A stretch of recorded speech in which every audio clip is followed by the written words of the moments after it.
Monsieur Bertha.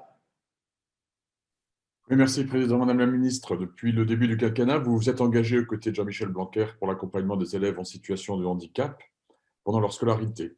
Je salue bien sûr cette action, en particulier donc la conversion des AVS en AESH. Je souhaiterais connaître les évolutions de cet accompagnement depuis un an, alors que la crise Covid a bouleversé en bien des points la scolarisation. Par ailleurs, en tant que président du groupe d'études sur les maladies rares, j'ai été alerté du cas de la petite Ondine qui ne peut être scolarisée depuis 2 ans, faute d'accompagnement. L'un de ses parents s'est même proposé pour faire office d'AVS en l'attente d'une solution officielle sans obtenir aucune réponse. Il semblerait donc que de fortes disparités entre rectorats se fassent jour sur l'autorisation d'accompagnement par un parent dans l'attente d'un AESH ou d'un AVS. Pourriez-vous m'indiquer votre position à ce sujet et si une harmonisation des pratiques en France est prévue? Merci.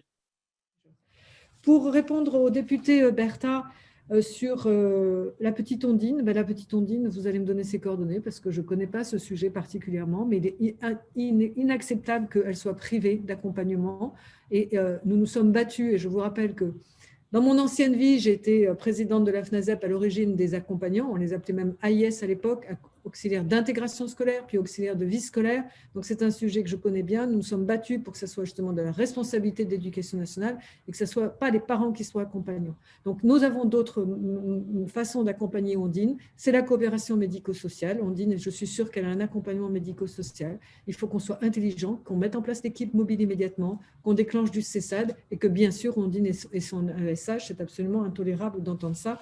Donc, cher Philippe Bertha, je suis preneuse de tout le dossier pour qu'on puisse étudier ça ensemble.